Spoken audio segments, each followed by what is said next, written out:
সরকার যাওয়ার পর যেই চাপটা পড়ছে গ্যাসের, এই 6 মাসে মনে করেন দেশের 12টা বাজে গেছে ভাই। কাঁচামালের এটা হিসাব করলে আপনার হলো আজকে 10 টাকা বাড়বে, কালকে 10 টাকা কমবে। যে সরকার যাওয়ার পর যেই চাপটা পড়ছে গ্যাসের, আগে পড়ে নাই, সরকার আইসে পরে চাপটা পড়ছে। বহুত অশান্তি আছে বাবা। আমরা তেলের দাম বললাম সবই তো বাড়া দিছে।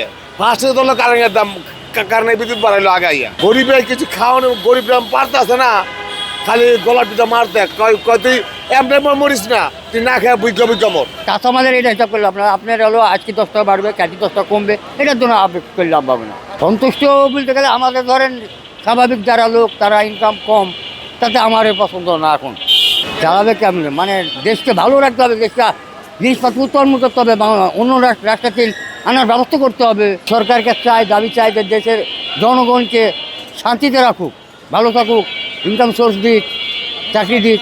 আগে ভালো ছিলাম, আগে যে অটো চালাইলেও অনেক ভালো ছিলাম, অটো কোনো সমস্যা ছিল না, রিক্সা চালাইলেও কোনো সমস্যা ছিল না, ইনকাম ছিল। এখন ইনকাম নাই, রিক্সা চালাইতে পারি না, রিক্সা চালাইলে রিক্সা নিয়ে যায়। তো আমরা কী করে রাখাম? আমার কর্ম দিতেছে, আমার কর্ম দিতেছে। আমরা কর্ম করতে গেলে ওই যে ইন্টার পাস সার্টিফিকেট লাগবো, মেট্রিক পাস সার্টিফিকেট দিয়ে হইব না। তো আমরা কি করব? আমরা কার কাছে যাব? কোনো সরকারি আমরা কোনো উপকার করতে পারে নাই।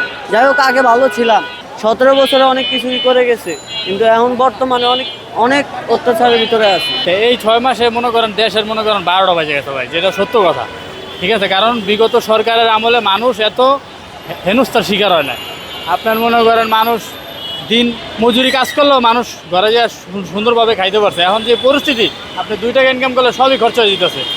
ভাড়া বলে মন্ত্রীরা কমাইছে, ঠিক আছে, মন্ত্রীরা সত্য বলে না, মিথ্যারে সত্যও বলে না, মানে যা বলে সবই মিথ্যা বলে। আমি দেখতেছি সরকারের কাছে প্রত্যাশা যে বর্তমানে বিএনপি সরকারকে মানুষ, শেখ হাসিনা যাওয়ার পরে মানুষ বিএনপি তারেক রহমানের থেকে অনেক কিছু আশা করছিল, সেই আশাগুলো যেন মানুষ বিফলে না যায়। এই সরকার যদি না পায়, সরকার তো আজীবন চালাবে, যতদিন মনে চালাবে ততদিন চলবে। যে কাজকর্ম করতেছে না, জনগণের সে ওই টাকা পাচার করছে না, টাকা কামাইতেছে। আর বাপের কী ছিল, আর মায়ের কী ছিল? একটা জায়গা নাই বাপের, মায়ের কিনে গেছে। এও তো তাই। দোয়া করেন এই সরকার যেটা আল্লাহ বাঁচায় রাখে। আমার কাছে সরকার অনেক ভালো, এই সরকার দেশ চালাইতে পারবে। কোনো চাঁদাবাজি মুক্ত হয়ে গেছে বাংলাদেশ। জিনিসপত্র কোনো দাম বাড়ে নাই, জিনিসপত্র আগের মতোই আছে।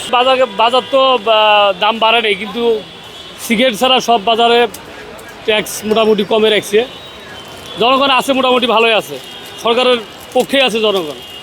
চাঁদাবাজি বন্ধ হয়ে গেছে অনেকটাই, চাঁদাবাজি নাই বললেই চলে। আগে যেখানে আমরা 400-500 টাকা ভাড়া দিয়ে দোয়াল করছি, এখন ফ্রি দোয়াল করতেছি। সব মিলিয়ে ইনশাল্লাহ ভালো আছে জনগণ, সবাই ভালো আছে। 6 মাসে তো ধরেন না, একটা সরকার এই দেশের মধ্যে যে কোনো জিনিসই হোক, একটা 6 দিনে আর 6 মাসে একটা সরকার কী করতে পারবো। এরপরেও তো আলাদা মতে সরকার ভালো একটা লাইন নিয়ে আসছেন, বর্তমানে ভালো উন্নতির দিক দিয়ে আছে।